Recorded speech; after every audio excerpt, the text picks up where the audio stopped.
Assalamualaikum warahmatullahi wabarakatuh. Ya, kembali lagi bersama saya. Kita membahas salah satu emiten yang ada di Bursa Efek Indonesia dan hari ini atau kemarin telah melaporkan laporan keuangan tahunan mereka yang sudah diaudit. Ya, sebelum kita lanjut, saya ingin menyatakan bahwa ini adalah analisa fundamental, analisa yang melihat perusahaan dari segi laporan keuangannya, ya. Dari segi kondisi perusahaannya, ya, dan berdasarkan basis data laporan tadi, ya. Kemudian kalaupun nanti kalau ada berarti kita akan cek juga di chartnya kalau memang bisa, ya. Kemudian ke pembahasan kita ini sebelum lanjut, bahwa ini analisa ini adalah bahan pemikiran tambahan, bukan untuk perintah untuk melakukan aksi, ya. Karena setiap investor itu punya pemikiran yang berbeda, punya cara yang berbeda, dan sistem yang berbeda. Oleh karena itu, silahkan Anda lakukan riset sendiri untuk menentukan kriteria saham Anda dan juga yang sesuai dengan cara trading Anda, ya, cara investasi Anda. Dan hasil atau apapun yang saya bahas di sini adalah sebagai bahan perbandingan bagi Anda saja, ya, bukan perintah untuk Anda. Baik, kita cek dulu saham yang akan kita bahas ini. Kode tikernya CK, ya, atau namanya Wilmar Cahaya Indonesia, ya. Kita cek dulu CK. CK itu apa? CK itu adalah Wilmar Cahaya Indonesia adalah sebuah produsen minyak nabati yang berkantor pusat di Bekasi. Oh, ini berarti produsen minyak nabati di Bekasi, ya. Baik. Saat ini harganya 1.875. Oke. 1.875. Ini saat harganya sudah bergerak, ya. Jadi harganya mungkin bisa naik turun, cuma kita anggap saja harga sekarang 1.875. Oke. CK adalah perusahaan multinasional di Indonesia yang produksi minyak nabati dan minyak khusus untuk industri makanan dan perdagangan umum. Berdiri tahun 1988 dengan nama Cahaya Kalbar, ya. Habis itu dia menjadi Cahaya Indonesia. CK bidang apa? Usaha produksi minyak nabati dan minyak khusus untuk industri makanan dan perdagangan umum termasuk ekspor impor. Oke.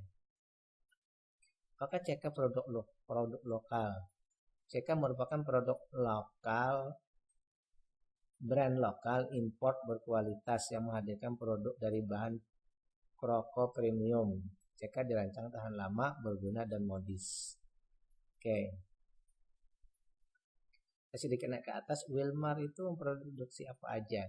Wilmar Plantation mencakup perkebunan dan pabrik pengolahan kelapa sawit hingga menghasilkan produk setengah jadi, minyak sawit mentah, CPO, dan inti sawit atau palm kernel. Oke, jadi Wilmar itu induk, Wilmar Plantation itu mungkin induknya, ya. CK ini, oke. Wilmar ini sekali lagi memproduksi minyak sawit mentah dan inti sawit atau palm kernel. Oke, let's cek dulu gambar. Kok jadi ini? Ya, oke.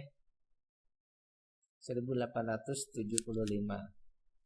Oke, kita lanjut pembahasan kita.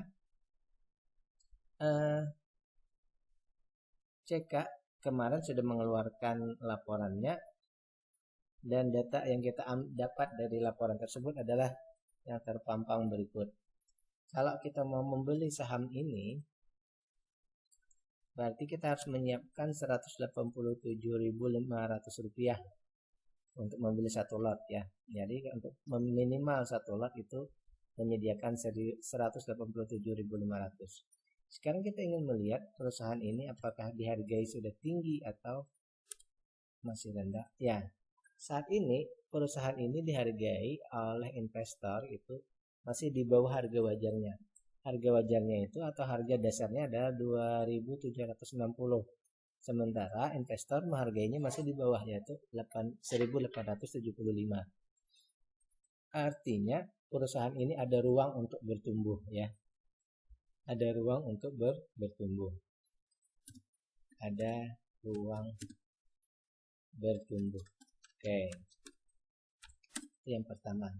Sekarang kita cek lagi apakah dia sudah punya ruang untuk bertumbuh. Sekarang kita cek lagi apakah perusahaan ini sudah dihargai mahal atau murah. Nah, harga wajarnya kalau kita mau membeli saham ini itu maksimal di 2.580 secara hitungan kita ya. Sebaiknya membelinya di harga maksimal harga ini ya. Nah, sementara harga sekarang itu baru 1.875. Ya, berarti harga sekarang di 73%, di 73%. Berarti diskonnya kita punya diskon sebesar 27%, hampir sepertiga ya. Diskon kita itu hampir sepertiga. Ya. Berarti perusahaan ini punya ruang untuk bertumbuh dan dia juga masih dihargai murah ya. Jadi ada ruang untuk bertumbuh dan valuasi murah. Oke. Kita dapat data ini sementara ya. Dapat data awal kita seperti ini. Ini merupakan nilai yang bagus. Tinggal kita memastikan apakah dividennya sesuai. Maksudnya apakah penantian kita, masa tunggu kita setahun itu dihargai oleh perusahaan, oleh manajemen menghargai kita sebagai investor. Hanya polanya yang sedikit berbeda yang saya lihat di sini bahwa CK ini membagikan dividen sepertinya lebih ke nominalnya ya, bukan persentase yang dikejar tapi nominal. Dari 3 tahun berturut-turut itu selalu 100 rupiah ya. 3 tahun berturut-turut selalu 100 rupiah. Jadi saya meletakkan 100 lebih dulu di sini. Ya. 100 lebih dulu baru kita bagikan ya. Kita bagikan dengan EPS tahun ini. Nah, perkiraannya ini kan terbalik perhitungannya ya. Perkiraannya berarti ini nanti DPR-nya, dividend payout ratio-nya itu sekitar 39% dengan membagikan 100 rupiah. Oleh karena itu kita akan cek lagi berapa persen yang kita hasilkan dari masa tunggu ini. Nah, ternyata dari masa tunggu ini kita mendapatkan itu 5%. Kalau menurut saya 5% ini sudah termasuk bagus ya, termasuk bagus. Jadi kita mendapati bahwa dividen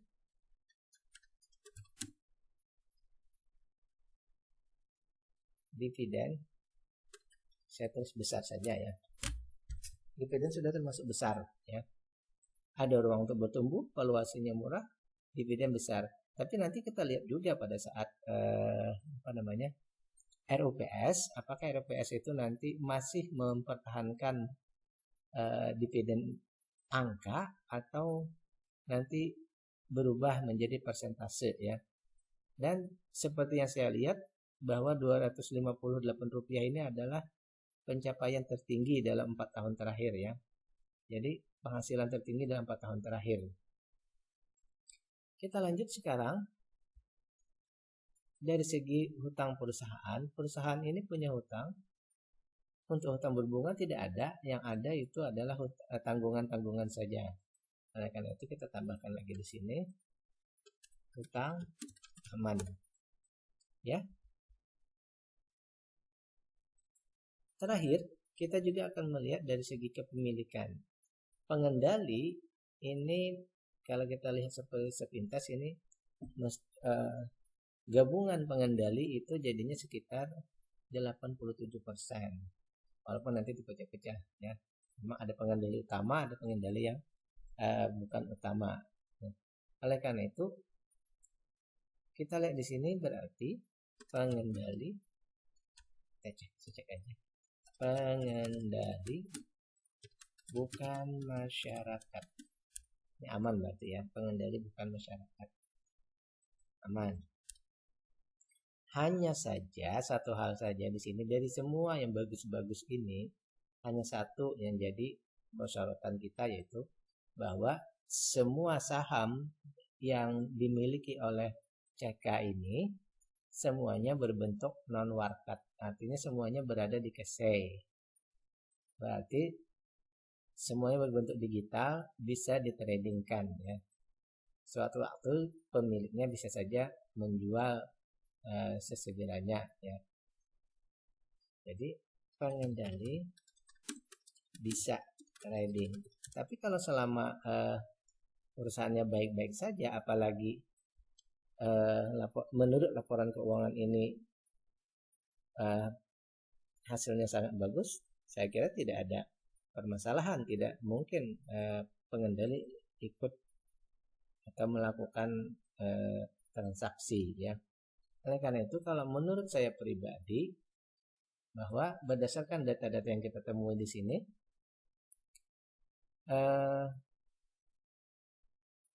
saham ini layak untuk investasi ya. Saham ini layak untuk investasi. Tinggal tugas Anda selanjutnya, tugas kita selanjutnya sebagai investor mencari data atau berita ya, manajemen, apakah manajemen memang bisa dipercaya, misal tidak melakukan praktek-praktek curang misalnya.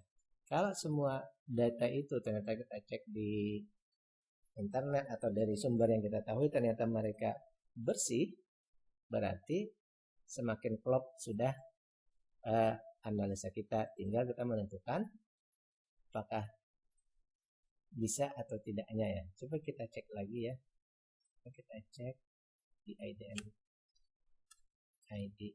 finansial misalnya. Kita cek chartnya dulu ya.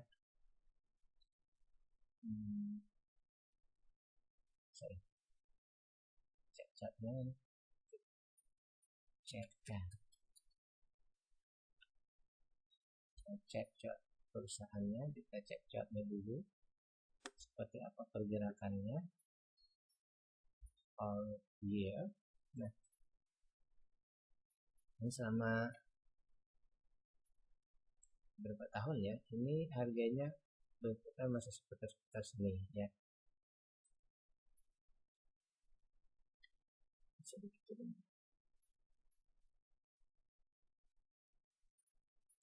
Baik, jadi chartnya seperti itu, harganya masih seputar di situ.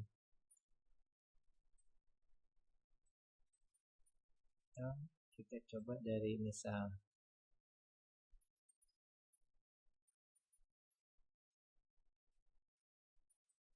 bisa 2009 sampai hari ini ya.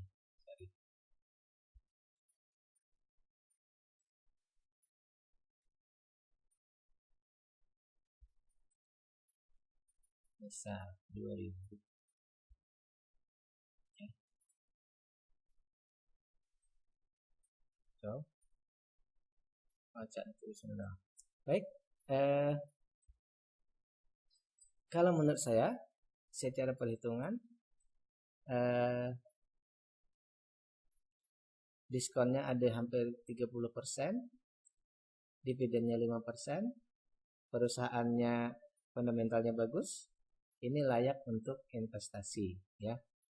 Layak untuk investasi. Sekali lagi tinggal dicek manajemen ya. Untuk manajemen silahkan cek sendiri. Bila Anda rasa sangat bagus, GCG-nya bagus, silahkan Anda lakukan riset Anda lagi ya. Silahkan Anda lakukan riset menurut cara Anda masing-masing. Ini hanya sebuah riset saya sebagai pemikiran tambahan. Oke. Demikian. Assalamualaikum warahmatullahi wabarakatuh.